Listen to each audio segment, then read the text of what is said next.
नमस्ते। हमारी आज की वीडियो है कन्या राशि के लिए, वर्गो।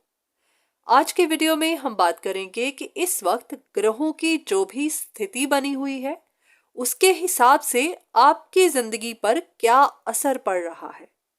अगर देखा जाए तो इस वक्त केतु, सूर्य और बुध आपके पहले घर में है, शुक्र आपके दूसरे घर में, शनि आपके छठे घर में, राहु सातवें घर में, गुरु ग्रह आपके नौवें घर में और मंगल और मून ये आपके 10वें घर में।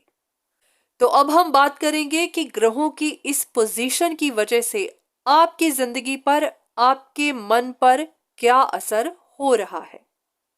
अब सबसे पहले हो सकता है कि इस वक्त काफी ज्यादा कंफ्यूजन्स में फंसे हुए हैं। अगर कोई फैसला करना है तो वो नहीं कर पा रहे क्योंकि आपको नहीं पता चल रहा कि वो फैसला सही भी होगा या नहीं। अगर ऐसा नहीं है तो कुछ ना कुछ कंफ्यूजन चलते ही जा रही है। अगर आपके काम नहीं बन रहे तो आप समझ नहीं पा रहे कि क्यों नहीं बन रहे। तो इन्हीं चीजों को लेकर काफी ज्यादा दिमाग पर बोझ बना हुआ है। राहु के आपके 7वें घर में, आपके रिलेशनशिप के घर में होने की वजह से आपकी लव लाइफ, आपकी रिलेशनशिप्स में इस वक्त परेशानियां चल रही है। और ये भी एक मेन वजह है आपके स्ट्रेस की, आपकी टेंशन्स की, क्योंकि आपकी लव लाइफ सॉर्ट आउट नहीं हो रही तो उसी की वजह से आपके दिमाग पर बहुत ज्यादा बर्डन बना हुआ है।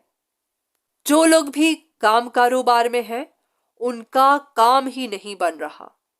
ये सिर्फ काम कारोबार की बात भी नहीं है, आप जो भी कर रहे हैं वहां पर आपको प्रोग्रेस नहीं दिख रही। आप अपनी तरफ से मेहनत करते जा रहे हैं, अपने एफर्ट्स डालते जा रहे हैं, पर हाँ कोई रिजल्ट नहीं मिल रहा। इसकी वजह शनि ग्रह का आपके छठे भाव में होना, क्योंकि शनि आपको अड़चने देते हैं, आपको जरूरत से ज्यादा काम करवाते हैं और जो भी फल होता है उसमें डिलेज देते हैं। कुछ लोगों को हो सकता है डाइजेस्टिव सिस्टम के इश्यूज हों, आपकी बॉडी में पेन रह सकती है, आपके जोड़ों में दर्द रह सकता है। हो सकता है आपको कमजोरी महसूस हो, आपको आलस भी महसूस हो सकता है और ऐसे भी लगेगा कि शायद आप में खून की कमी है।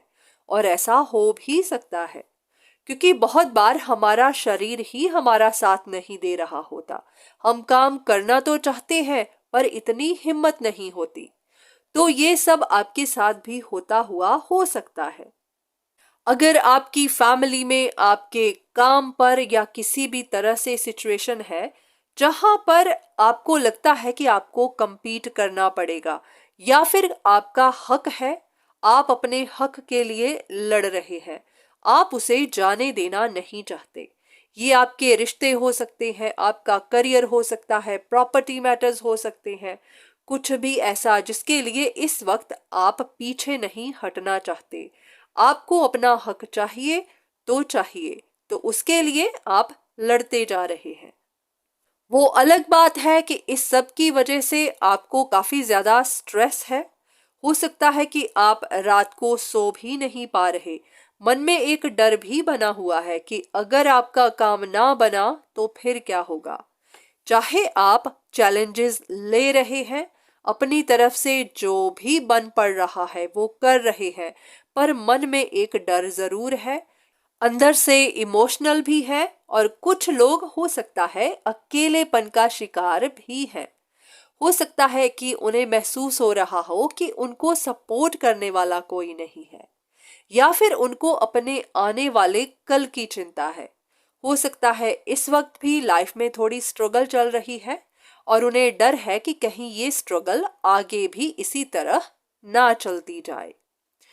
हो सकता है कि इसमें से कुछ बातें या फिर सारी बातें आपके साथ हो रही हैं। तो चलिए अब देखते हैं कि इन ग्रहों का प्रभाव और कितनी देर रहेगा, आपकी सिचुएशन में चेंज कब तक आएगी।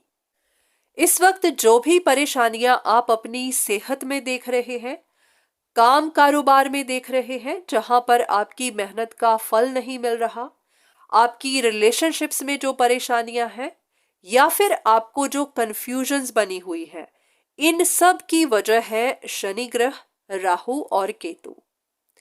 शनिदेव अपनी राशि परिवर्तन करेंगे अगले साल मार्च के महीने में, और राहु केतु का राशि परिवर्तन होगा अगले साल मई के महीने में। तो तब तक ये परेशानियां बनी रह सकती हैं। अगर आप इन बातों से तंग हो चुके थे, काफी फ्रस्ट्रेट हो चुके थे, तो आपको थोड़ा धैर्य और रखना है, क्योंकि ये परेशानियां बहुत देर से चलती आ रही थी। तो थोड़े महीने अभी और हैं, तो आपको थोड़ी पेशेंस और रखनी है। अगर आप कोई फैसला करना चाहते थे, चाहे ये आपकी अपनी निजी जिंदगी को लेकर हो या फिर अपनी रिलेशनशिप्स को लेकर हो, अगर इस वक्त आप कंफ्यूज्ड हैं, आप नहीं जानते कि फैसला करना चाहिए या फिर क्या फैसला करना चाहिए, तो बहुत संभल कर करिएगा, क्योंकि केतु की वजह से आपके दिमाग के ऊपर कंफ्यूजन्स बनी रह सकती है और ऐसा भी हो सकता है कि आपसे गलत फैसला हो जाए। तो धैर्य रखिए। अगर आप समझ नहीं पा रहे हैं तो कोई फैसला मत करिए। हाँ, अगर बहुत ज्यादा जरूरी बन जाता है तो किसी प्रोफेशनल की एडवाइस जरूर लीजिए, ताकि बाद में आपको कोई परेशानी ना झेलनी पड़े। और अगर आप चाहते हैं कि कोई उपाय हो जिससे आपकी इन परेशानियों में थोड़ा रिलीफ मिल सके, तो हाँ, अगर आप किसी एस्ट्रोलॉजर से मिलना चाहें तो जरूर मिलिए। हो सकता है कि वो आपके बर्थ चार्ट के हिसाब से आपको कोई उपाय बता सके, क्योंकि बिना बर्थ चार्ट देखे कोई भी उपाय करना घातक हो सकता है। पर हाँ, अगर आप इन सब बातों में नहीं पड़ना चाहते, पर आप चाहते हैं कि आपकी ये परेशानियां थोड़ी कम हो सके, तो सबसे आसान, सबसे सरल उपाय जो हर कोई कर सकता है, अगर आप किसी की मदद कर सकें, फिर चाहे वो पैसे से हो, खाने से हो, दवाइयों से हो, या फिर आप किसी के भी काम आ सकें, किसी की भी परेशानी को दूर कर सकें, अगर आप ऐसा करते हैं तो देखेंगे कि धीरे धीरे आपकी परेशानियां खत्म होने लगेंगी। कहने को तो ये सिर्फ दान दक्षिणा ही लगता है, पर हाँ, ये एक बहुत सरल और प्रभावशाली उपाय है। जब भी हम किसी का दुख दूर करते हैं तो धीरे धीरे हमारे दुख कम होने लग जाते हैं। बस इतना ध्यान रखिएगा कि इन दिनों आपको काम ज्यादा करना पड़ेगा, उसका फल हो सकता है थोड़ा कम मिले या फिर देर से मिले, पर हाँ, मिलेगा जरूर। तो इसलिए फ्रस्ट्रेट नहीं होना है। जो भी करिए पेशेंस के साथ करिए, पॉजिटिव माइंडसेट के साथ करिए।